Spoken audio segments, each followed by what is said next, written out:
Standing in the doorway of what was legally my house, watching my family decorate for their intimate family Christmas, I felt something cold settle in my chest that had nothing to do with the December wind. My mother Linda looked up from arranging poinsettias on the mantelpiece and smiled that practiced smile I'd grown to recognize over the past 3 years.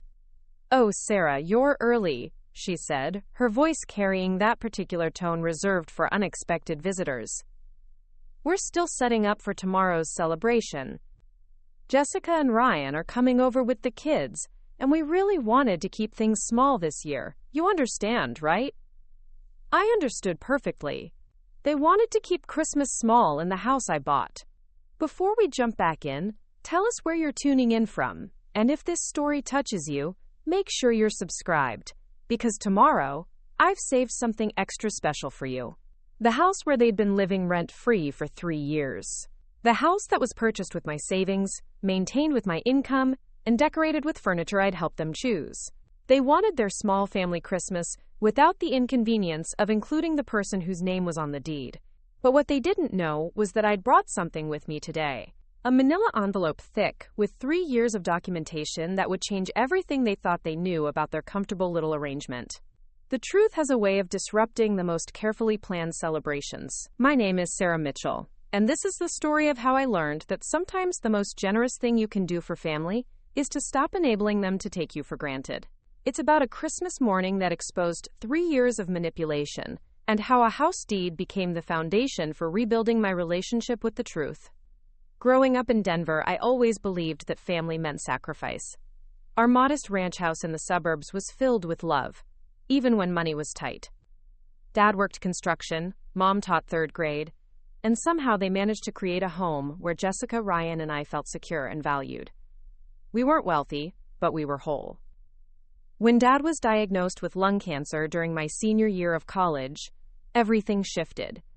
The medical bills started piling up despite insurance, and I watched my parents' savings disappear into treatment costs and experimental therapies that promised hope but delivered only debt. Jessica had just started her marketing career and was struggling with student loans. Ryan was bouncing between part-time jobs and community college classes, trying to figure out his path. I'd graduated with a computer science degree and landed a position at TechFlow Solutions, a growing software company downtown. While my starting salary wasn't huge, it was steady, and I lived simply in a small apartment, banking most of my income. I told myself I was saving for a house, maybe graduate school, the kinds of investments in my future that Dad had always encouraged. But Dad passed away 2 months before my graduation, and suddenly my future felt less important than my family's immediate needs. The funeral expenses, the remaining medical bills, and the reality of Mom trying to maintain the family home on a teacher's pension created a crisis that my savings account seemed designed to solve. I paid off Dad's medical debt quietly, telling Mom it was covered by a life insurance policy that didn't exist. I covered the funeral costs while letting everyone believe Dad's modest policy had been sufficient. When Mom mentioned struggling with the mortgage payments, I started sending her money monthly, disguised as contributions to household expenses when I visited for Sunday dinners. The family house became a place of comfort for all of us during that grieving period. Jessica would bring her kids over for Mom to babysit while she worked late, trying to establish herself in her marketing career. Ryan moved back into his childhood bedroom, claiming it was temporary while he figured out his next steps. Sunday dinners turned into weekend gatherings, and the house filled with laughter again, even though the foundation was quietly cracking under financial pressure. I convinced myself this arrangement was working. Mom wasn't alone, Jessica had reliable childcare, Ryan had stability, and I had purpose. My apartment felt empty compared to the warmth of the family house, and I found myself spending more and more time there, contributing groceries, handling repairs, making sure everyone was comfortable. But 18 months after Dad's death, Mom sat us all down during one of our Sunday dinners and delivered news that felt like another death in the family. The mortgage company had begun foreclosure proceedings. Despite my monthly contributions, the house payments had fallen behind, property taxes were overdue, and Mom had been too proud or too scared to tell us how bad things had gotten. Jessica immediately started crying, talking about her kids losing their grandmother's house, the place where Dad had taught them to ride bikes in the driveway. Ryan looked stunned, mentioning how he'd just started to feel stable again, how losing the house would derail his plans to enroll in a graphic design program. Mom sat quietly, looking defeated in a way that reminded me painfully of Dad's final weeks. The foreclosure timeline gave us 60 days. Jessica and Ryan started talking about pooling resources, maybe getting a loan, finding some way to save the house. But their combined finances couldn't touch the amount owed, and their credit histories weren't strong enough for the kind of loan needed. I did the math that night, sitting at my kitchen table with a calculator and 3 years' worth of bank statements. I had enough saved for a down payment on the house, enough to take over the mortgage, enough to clear the back taxes and penalties. It would wipe out my savings and commit me to mortgage payments significantly higher than my current rent, but it was possible. The idea formed slowly at first, then with gathering momentum. I could buy the house, keep it in the family, give everyone the stability they needed. Mom could stay in her home, Jessica's kids could keep their weekend sanctuary, Ryan could have the time and space to build his career. It seemed like a solution that honored Dad's memory while protecting the family he'd loved so much. I presented the idea carefully, framing it as a family investment. I would purchase the house, Mom could continue living there, and we'd work out a reasonable rent arrangement that would help me cover the mortgage while giving her affordable housing. Jessica and Ryan could contribute to household expenses and maintenance, and we'd all share the responsibility of keeping Dad's legacy alive. Everyone loved the plan. Mom cried with relief. Jessica hugged me and called me her hero. Ryan started making plans for how he could fix up the basement as a design studio. The enthusiasm was infectious, and I felt proud to be able to step up when my family needed me most. The house purchase process moved quickly. I liquidated my savings for the down payment, qualified for the mortgage based on my tech salary, and within 6 weeks, I was the legal owner of the house where I'd grown up. The family celebrated with champagne and promises about how this arrangement would be a fresh start for everyone. But fresh starts, I learned, can quickly become old patterns with new complications. The first few months went smoothly. Mom made her agreed-upon rent payments, Jessica and Ryan contributed to utilities and groceries, and I felt good about the investment I'd made in my family's stability.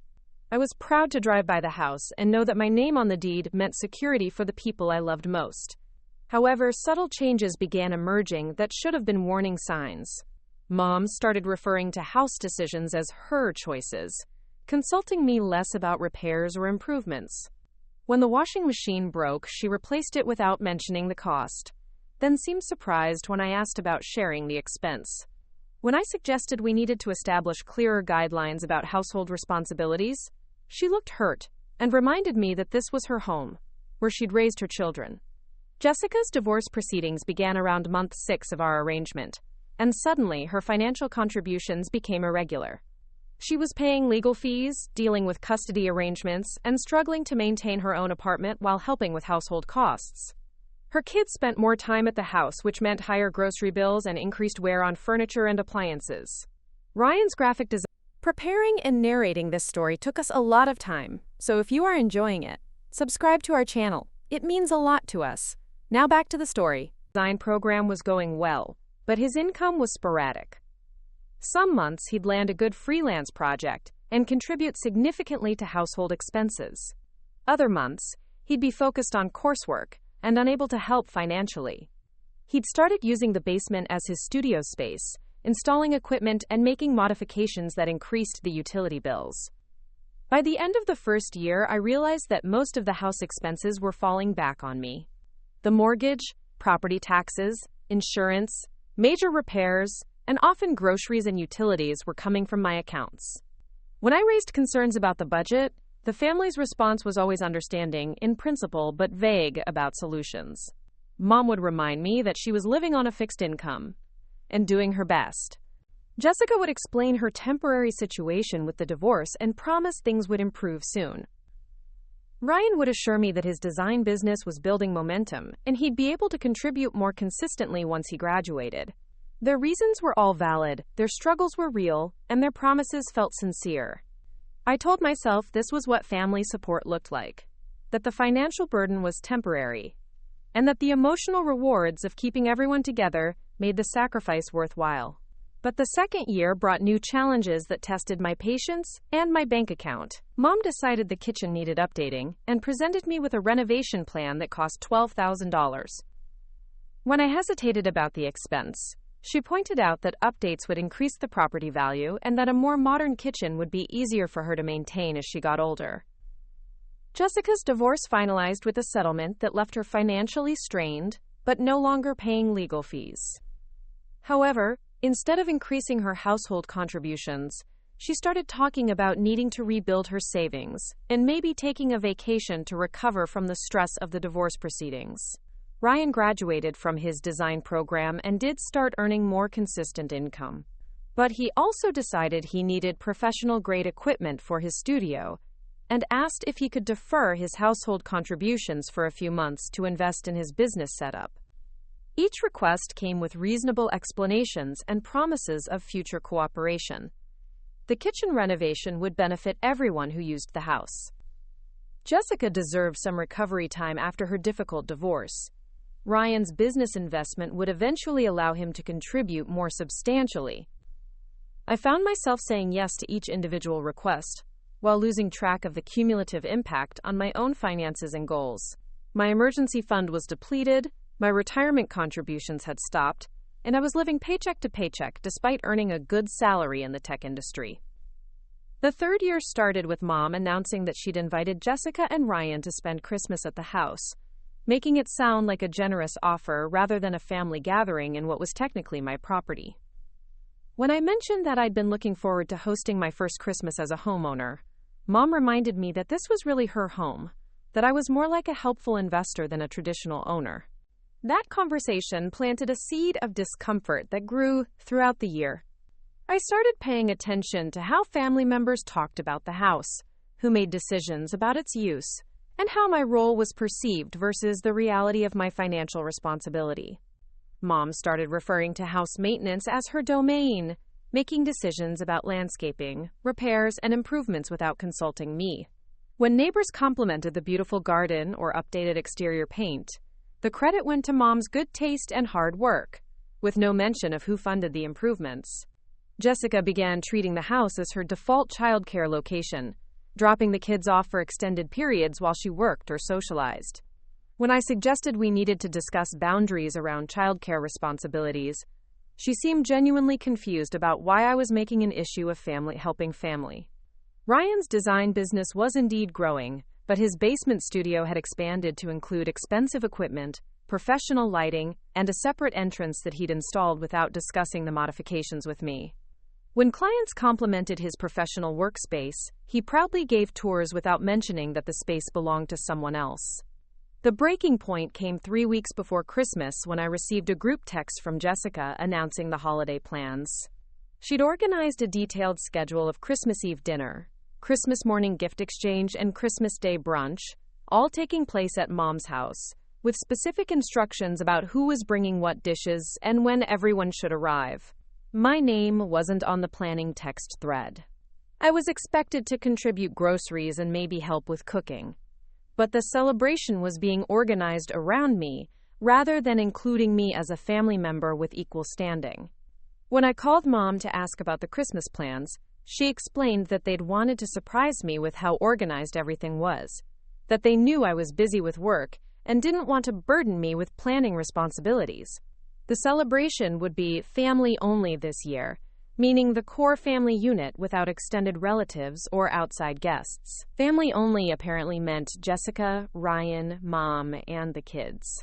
I was the financial foundation that made their gathering possible, but I wasn't quite family in the way that mattered for planning and decision-making.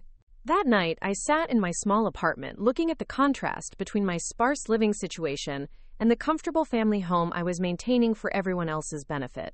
I'd sacrificed my own housing upgrade to provide them with security, but somehow I'd become a landlord rather than a family member, a benefactor rather than a loved one. I opened my laptop and created a new folder labeled House Documentation. It was time to establish some clarity about the true nature of our arrangement and my role in the family I'd invested everything to preserve. The documentation process was more revealing than I'd expected.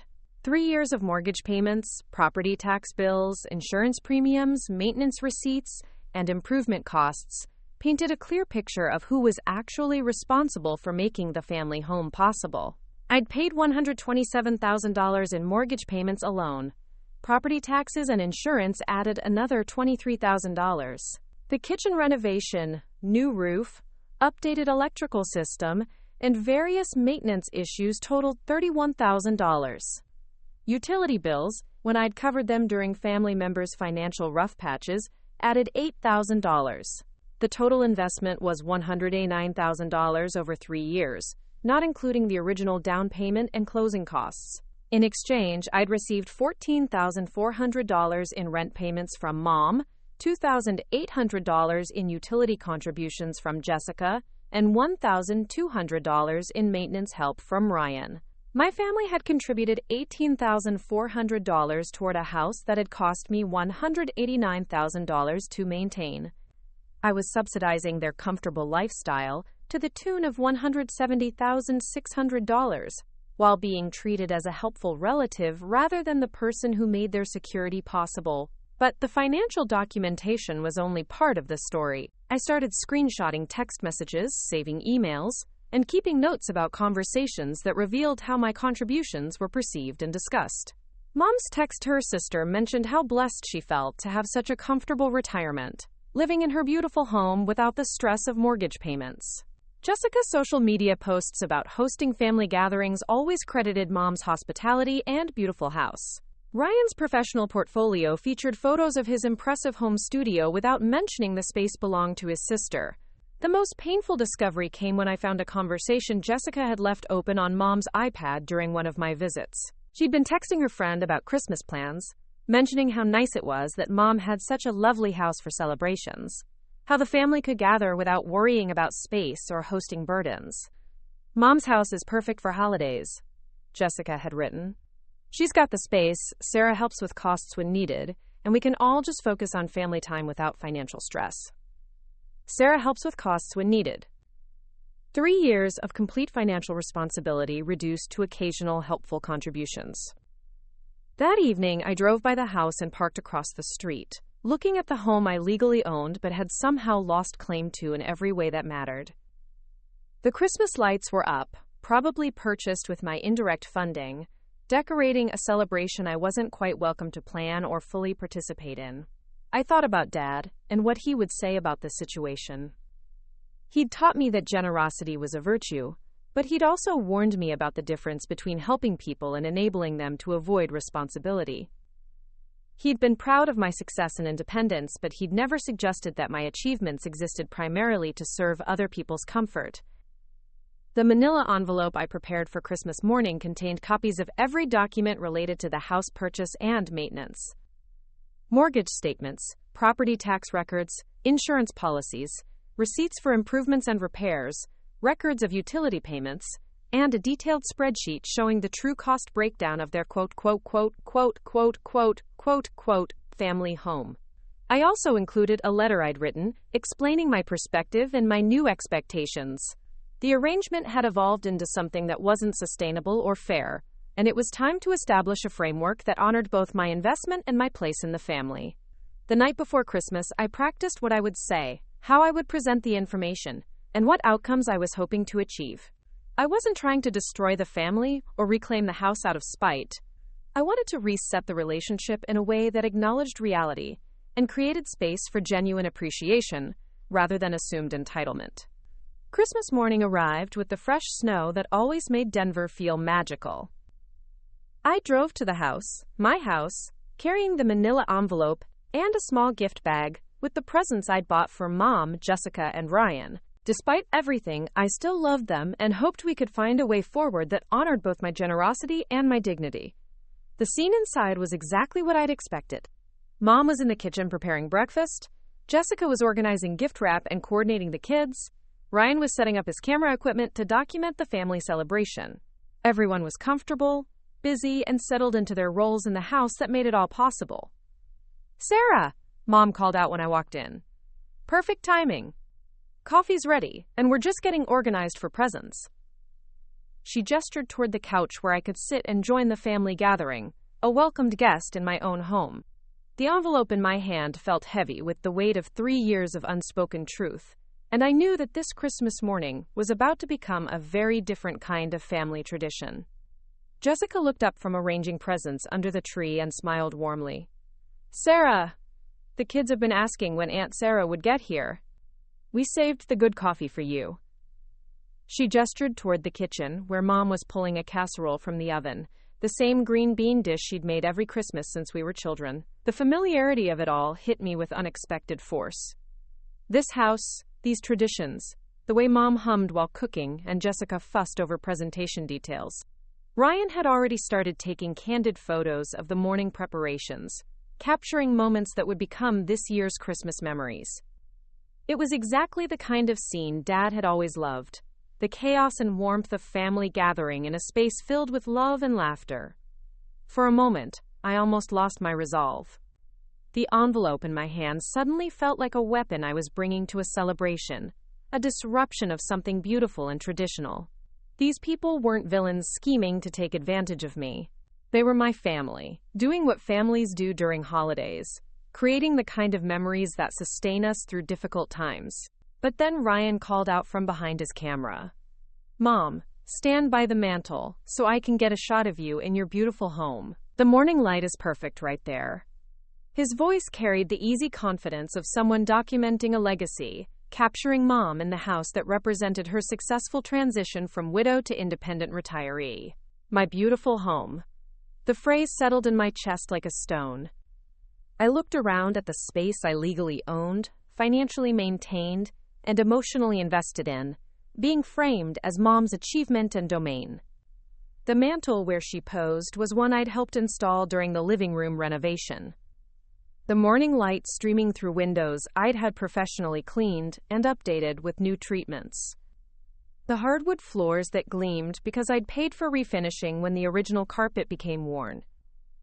Every surface told the story of my investment, but the narrative being constructed around me erased my role completely. I was a helpful daughter who occasionally contributed to household expenses, not the person whose sacrifice made this entire scene possible. "Sarah, come get in the picture," Jessica called, waving me over to stand beside Mom. "Ryan's documenting our Christmas tradition in Mom's house." I walked over but remained standing slightly apart, watching through Ryan's camera lens as he captured what would become the official record of this morning. In the viewfinder, I could see how the story would be told. Mom graciously hosting Christmas in her lovely home, surrounded by her grateful children who'd gathered to celebrate family traditions. The truth was more complex, but truth doesn't always make for convenient narratives. After the photo session, we moved into our traditional Christmas morning routine. Jessica had organized everything with her usual efficiency, creating a schedule that maximized the kids' excitement while keeping the adults caffeinated and fed. Ryan documented each present opening, Mom provided running commentary about gift choices and family memories, and I found myself settling into the familiar rhythm despite my internal conflict. Watching my nephew Tommy tear through wrapping paper to find the remote control helicopter I'd bought him, seeing my niece Emma's face light up when she discovered the art supplies that matched her current obsession with drawing, I remembered why I'd been willing to sacrifice so much for these moments. The joy was real, the love was genuine, and the traditions were worth preserving. But underneath the Christmas morning magic, I kept noticing the small ways my contributions were minimized or overlooked. When Emma thanked everyone for her presents, she hugged Mom first for hosting Christmas, then Jessica for organizing everything, then Ryan for making it special with pictures. My gifts were appreciated, but my role was treated as participation rather than foundation. During breakfast, the conversation naturally turned to house topics that revealed how deeply embedded the current arrangement had become in everyone's minds. Jessica mentioned how lucky Mom was to have such a comfortable retirement setup, how the house was perfect for family gatherings and gave Mom the independence she deserved after Dad's death.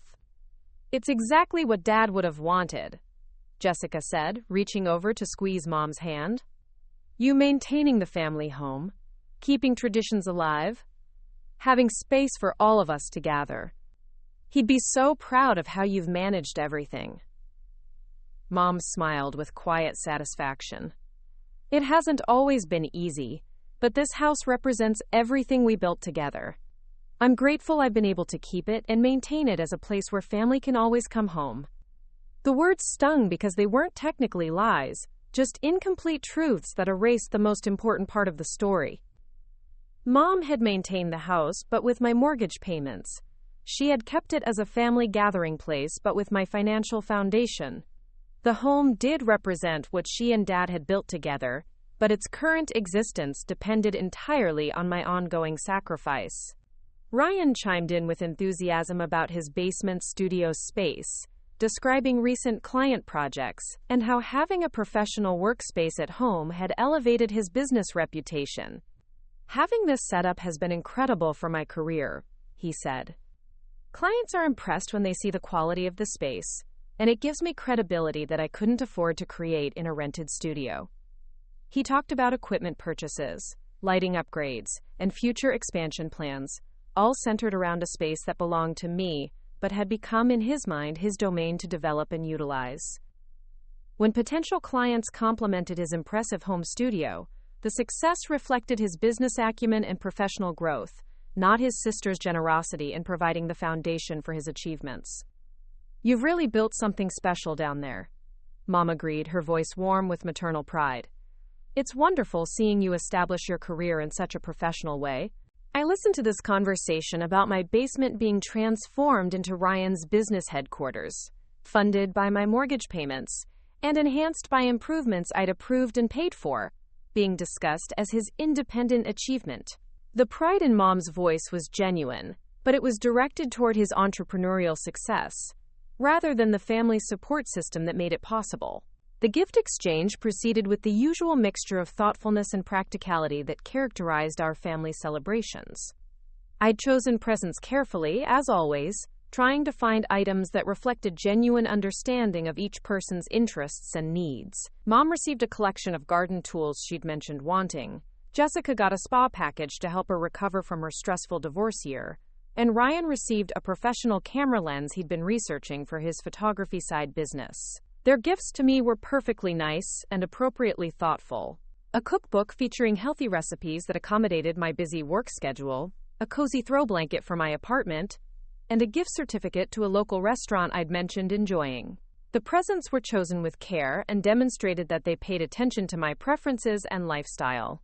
But there was something fundamentally different about the gift exchange dynamic that I'd never noticed before this year. Their presents to me were personal items for my individual enjoyment, while my gifts to them were investments in their shared family life and professional development. They gave me things to enhance my separate existence, while I gave them tools to build their collective success. The disparity wasn't intentional or malicious, but it reflected how our relationships had evolved over the past 3 years. I had become someone who supported their family life from the outside, contributing resources and receiving gratitude, but not someone whose success and happiness were central to their planning and priorities. After presents were opened and breakfast was cleaned up, the conversation turned to plans for the rest of the day and the upcoming week.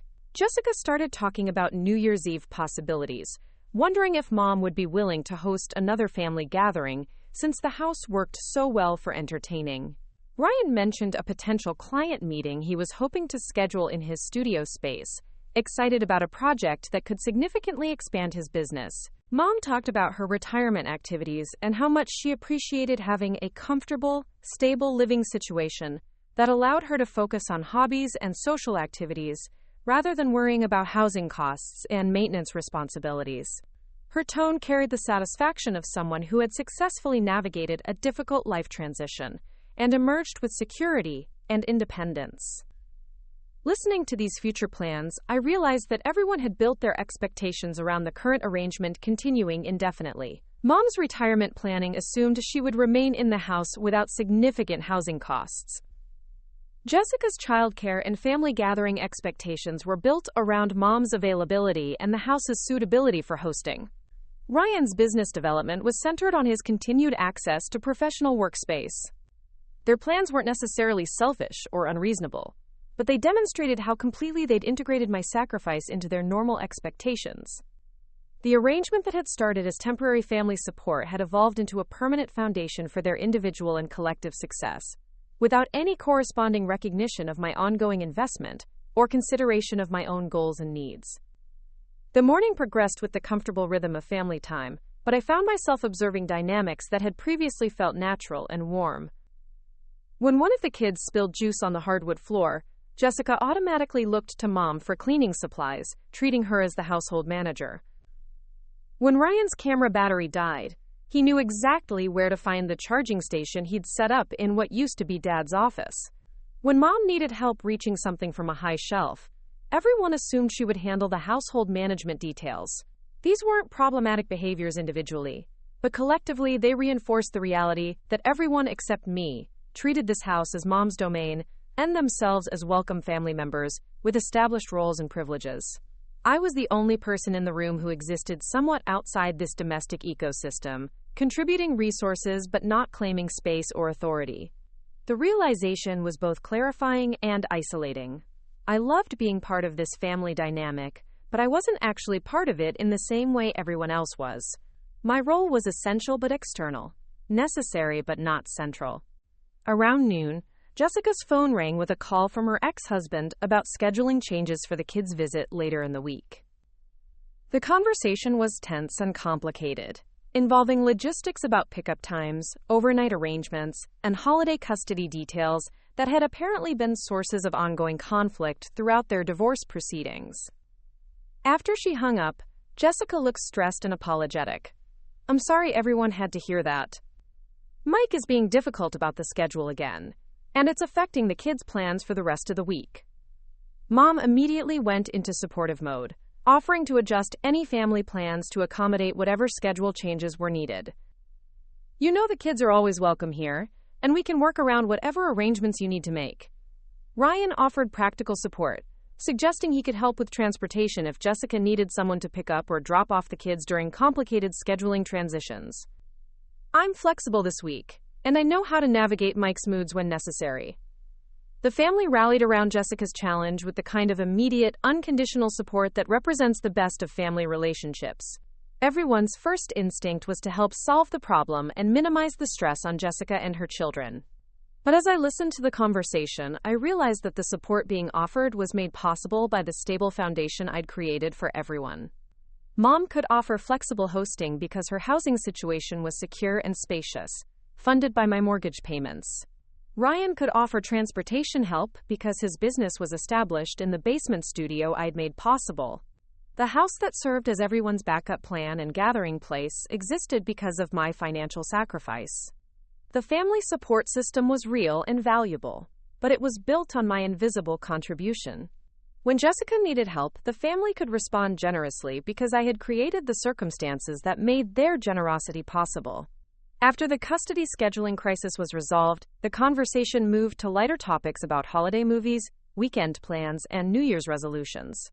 Ryan mentioned his business goals for the upcoming year, including expansion plans that would require additional equipment and possibly more space in the basement. Jessica talked about her recovery goals after the difficult divorce year, including travel plans and social activities she'd been postponing. Mom discussed her retirement projects, including garden improvements she was planning for the spring and social activities she was considering joining now that her living situation was stable and affordable. Everyone's plans reflected optimism and forward momentum, built on the foundation of security and stability that the current living arrangement provided. They had been able to weather personal challenges and pursue individual goals because the family home remained a constant source of support and gathering space. Their success and recovery were genuinely worthy of celebration, but I found myself wondering what my own goals and plans looked like in this framework. Over the past 3 years, my planning had centered on maintaining the family support system rather than building my own future. My financial resources went toward enabling everyone else's stability and growth, rather than my own advancement and security. I had been proud of this sacrifice, and had considered it a worthy investment in family relationships and values.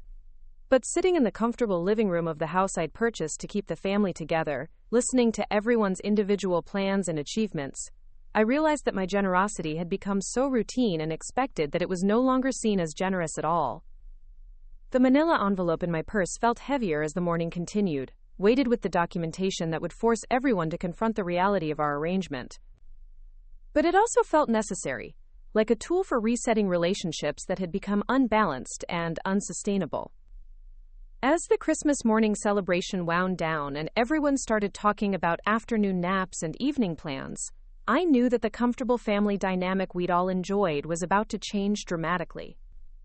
The truth has a way of disrupting even the most cherished traditions, but sometimes disruption is necessary for growth and honesty.